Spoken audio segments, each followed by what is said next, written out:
What is going on, beautiful people? I am Lee Hammock, the diagnosed self-aware narcissist known as mental illness, and welcome to another episode of A Narcissist Explains. In today's episode, we're going to be talking about what type of person does a narcissist surround themselves with? What type of people? Stay tuned, like and subscribe for more.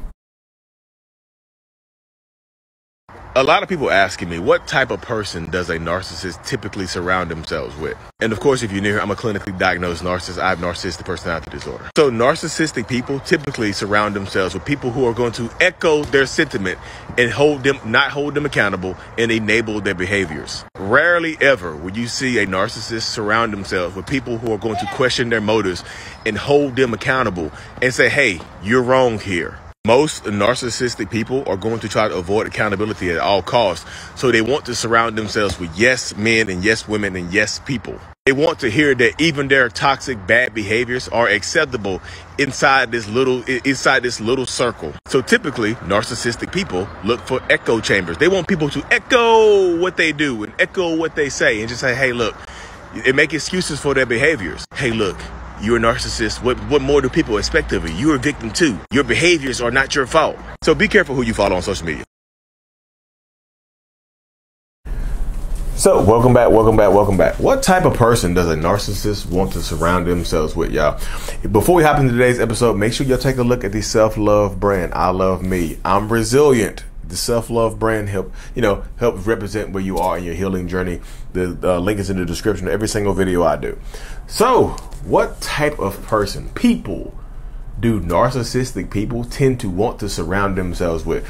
I know y'all are going to say yes men, people who are going to agree with them, and you'll be absolutely correct. Sometimes, very rarely, do narcissistic people like to surround themselves with people who are going to disagree with them. Narcissists, yes, most narcissists want to surround themselves with yes men because they like we like for our egos to be uplifted. We like for people to enable our behaviors. We like for people to make excuses for us. We like for people just like, well, you're trying your hardest. What more do they expect of you? Especially if you're a self-aware narcissist. I keep telling people, like, just because you are a self-aware narcissist does not mean you are healing, does not mean you are better. You mean there's a bunch of self-aware narcissists out there that are just still horrible people. I promise you. I don't name any names. I'll tell you some of the ones who are actually working themselves. Ben Taylor, Raw Motivations, Leon L. Walker. And there's some other people too that'll pop into my head. But those are the two that pop into my head that are working themselves. And like, you need to check out Kanika Batra. She keeps it real. You know what I mean? She does keep it real. But anybody else? But yeah, self-awareness does not mean better.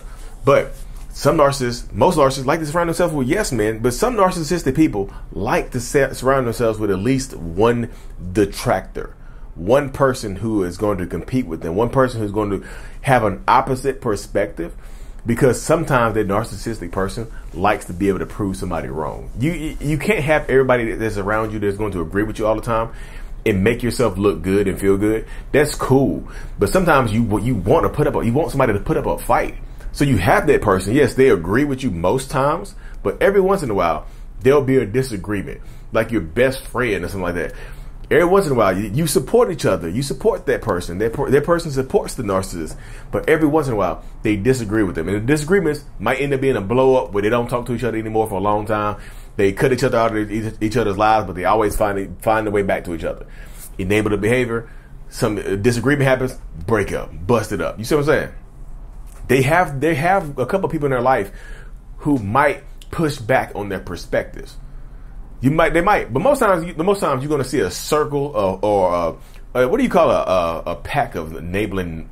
I know you call them flying monkeys, the blind supporters. You have a flock of flying monkeys. There's some alliteration right there for you. A flock of flying feeble monkeys. Some good alliteration right there for you. A flock of flying monkeys that supports that narcissistic person no matter what they do, no matter what they say, no matter what. Like I said, you see this all the time right here. Typically, what you see this with celebrity toxic people. You see a celebrity that does something toxic and horrible. No matter what they do, the fans will be in your comment section like, "This is move on. It's time to move on. They made a mistake. They're a human being. Rabble. God." It doesn't matter what the celebrity does. It's just like they gonna get defended regardless. Toxic, cheating, lying, beating on people, stealing, embezzlement. What do you expect? The world taxes and y'all, come on now. But most narcissists are going to want people around them that support and enable the behaviors. Just like, yeah, you help me be more of who I am by supporting who I am. By like, you keep enabling my behaviors. You don't push back on me. You don't say anything negative to me. You just give me positive feedback. You're always giving it. Narcissists like to have people around him that always give them positive feedback. It's like if I'm running low on supply, you can get supply from your inner circle of toxicity. Because a lot of narcissists have an inner circle of toxicity around them. And that is true. An inner circle of toxicity. People who are going to, oh man, you right. Oh, you know you right. Like people don't get it. You can't expect everybody to get it. You gotta keep working for it. Everybody's not gonna agree with you. So you can't worry about it. You can't worry about that. Blah, blah, blah, boo, boo, boo, bee, bee, bee. You see what I'm saying? That happens all the time in these spaces. So I tell people, y'all, you have to heal. You know what I mean? You have to heal. That's why I tell people, just like, if you're dealing with a narcissist, the people you don't want to go to for support is their circle, is their inner circle. Because typically their inner circle is going to support them. If you feel like that person in your life, that narcissistic person is dangerous, right? Don't go tell their mom or their dad about their danger before you tell the police. Tell the police first. Because you tell their mom or dad, the mom or dad is going to be like, hey, look, hey, Sonny Jim or daughter Susie, look. Or child, whatever you identify as, like, hey, look, your partner called me and said you dangerous. I'm not dangerous, Dad. I'm not dangerous, Mom. I don't know what they talking about. Let me go handle this. Thanks for letting me know. And they go home and beat your ass or take your life. You see what I'm saying?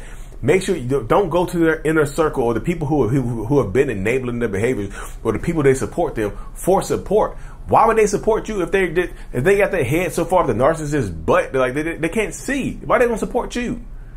You see what I'm saying? And a lot of times people, even though the narcissistic person might be toxic to some of their enablers and some of their supporters, they just feel like, well, if I support this person, they'll be less toxic to me. You mean, if I support them, they'll be less toxic to me so I can keep doing what I need to do. So I can keep doing what I want to do. So I can keep moving forward in this person's circle. Especially if it's a rich narcissist or a popular narcissist or whatever. You mean, if their inner circle is getting something from them. So they surround themselves with people and they also going to surround themselves with people who are not doing better than them. Like very rarely do you want a narcissist that has people around them that's doing better than them. Because narcissistic people, we're super fragile, insecure people. We have a big ego and tend to think that we're more qualified for people. We deserve better lives with no qualifications. You know what I mean? Like literally no qualifications at all. Just be like, oh, I deserve a better life than you because I do. Nothing else. There's nothing else that qualifies this person. There's no qualifying behaviors, no qualifying nothing. I deserve a better life because I'm just better than you. What? No. That's literally not how it works, y'all. But a lot of times you get into these spaces where when you're dealing with narcissistic people, that they're just going to think that they're better than you. They want to have people around them that they feel like they are better than. That people that look up to them. Like narcissists want to be on a pedestal. A pedestal with a solid foundation. It's just like, oh, this pedestal's not going anywhere. I can dance on this pedestal. I can shake it. I can get loose on this pedestal. You know what I mean? So very rarely they want to be on a pedestal and have somebody else on a higher pedestal. So they're going to tend to surround themselves not only with enablers, but people who are doing worse than them or people they feel like they're better than. You mean? Very rarely, if a narcissist has a person in their inner circle, if they're surrounded by people who are doing better than them, then they're using them to try to catapult themselves to a better life. They're using that person or those people to try to use them to better themselves. It's just like it's kind of like, you know, a parasite. They have this like kind of I was gonna say symbiotic, but it's like a parasitic relationship because that person might not be getting nothing from the narcissist. You know, that narcissistic person is like a parasite in the successful person's life and just sucking the lifeblood out of them, trying to get better, trying to be better, trying to parachute themselves into like trying to skyrocket themselves into, you know, a better life. And they'll use it, y'all. They'll do it. They'll use it. They'll keep doing this type of stuff to you. Like, what's going to stop it? You know what I mean? What's going to stop it in these spaces? That's why I keep telling people, y'all, you have to empower yourself. Like, if you are in the inner circle of a narcissist, you might know it. If you've been a blind supporter, if you feel like matter of fact, think about it like this. If you feel like you are experiencing like group thinking, or you have one central focus, one leader of the group. Like it's not even a hive mind. It's one person who is controlling the hive. You see what I'm saying? If you feel like you're in a cult, because narcissistic relationships tend to be like cults, friendships, partnerships, business relationships tend to be like cults. If you feel like you're in a cultish relationship type with a narcissistic person, you might want to watch out. You might be in one right now. Like I said, celebrities have these relationships with their fans as well, like this cultish kind of vibe and stuff like that. So if you feel like you're supporting somebody and a person in your general vicinity or a person in your life can do no wrong, you might need to look internally, because everybody can do some wrong. You see what I'm saying? It's just wildness that how people just believe. If you believe in everything out of somebody's mouth, you might be in a cult, some narcissistic, cultish type stuff. So be very wary and protect yourself, y'all. You don't want to be in the inner circle of a narcissist that's doing nothing for you. That's draining you and taking everything from you and doing nothing for you. You know what I mean? But anyways, y'all, thank you for tuning in to another episode. Check out the Self-Love brand. I'm Resilient. Like and subscribe for more. Mental Illness is out. Peace. Thank you so much for making it to the end of my video, y'all. I am truly eternally grateful for every single one of y'all that support the channel in any way, shape, or form. If you haven't already, make sure that you subscribe to the channel so that we can reach more people, to help more people. The Self-Love brand is available. I'm strong. I love me. It's a Self-Love brand. The Self-Love Journal is available on Amazon as well to help you rebuild that self-love and identity, during the toxic relationship. Also, look into joining the channel memberships to get more behind the scenes perks and things like that, y'all. Thank you so much for your support. Thank you.